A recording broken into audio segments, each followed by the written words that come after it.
बहुत दुख की बात है, दुर्भाग्यपूर्ण है कि हम लोग के सामने एक ऐसा विपक्ष है जो महत्वपूर्ण देश के मुद्दों पे बात नहीं करना चाहता। उनके पास बहुत सारे ऐसे टूल्स है। स्थगित करना हाउस को उनको समझना चाहिए कि देश का समय बर्बाद हो रहा है, देश के रिसोर्सेज बर्बाद हो रहे हैं। सदन को चलाने के लिए देश का पैसा लगता है और आप उस पैसे को बार बार एडजर्न करा के आप उसको बर्बाद कर रहे हैं। इसके अलावा यहाँ पे जितने भी जनप्रतिनिधि हैं अपना क्षेत्र छोड़ करके आते हैं सदन करने के लिए। क्षेत्र के काम को भी रुकना पड़ता है। 1 हफ्ते 2 हफ्ते अगर एमपी नहीं होते तो 2 हफ्ते के लिए क्षेत्र का कई काम होता है। जो फिजिकल प्रेजेंस में जनप्रतिनिधि के होता है वो काम रुकने लगता है, उसमें समय लगने लगता है। तो ये सारी चीजें उनको सोचनी चाहिए। जो जनप्रतिनिधि हैं वो आए हैं अपने क्षेत्र के, जो जनता है उनके आशाओं को लेके, उनकी महत्वाकांक्षाओं को लेके, और पूरा देश आपको देख रहा है। अगर आपको सही में, अगर आप सही अच्छे विपक्ष हैं तो आपको मुद्दों पे चर्चा करनी चाहिए। ये जो उसको सदन को स्थगित कर देना होता है, सदन में हल्ला हंगामा करना होता है, जबकि जो पीठासीन महोदय होते हैं या स्पीकर साहब होते हैं वो बार बार कहते हैं कि आपके मुद्दों पर चर्चा होगी, आप शांति से अभी बैठ जाइए।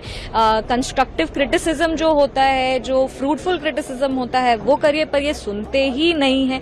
हल्ला पे हल्ला, चिल्ला चिल्ली, और हमें बस ये लगता है कि ये एक अच्छा विपक्ष नहीं है। ये वो विपक्ष नहीं है जो देश के हित में काम करना चाहता है। बहुत बार ऐसा होता है कि सरकार और विपक्ष साथ में मिलकर देश के मुद्दों पे चर्चा करती हैं, उसका हल निकालती हैं, एक मिडिल पाथ निकालती हैं और उस तरह से देश में काम होता है। पर यहाँ पे जो विपक्ष है वो किसी भी तरीके के बात को सुनने के लिए तैयार नहीं है और वो लगातार देश का समय, देश के रिसोर्सेस को और जो जनप्रतिनिधि हैं उनको बिना मतलब का यहाँ पे समय बर्बाद करने का काम किया जा रहा है।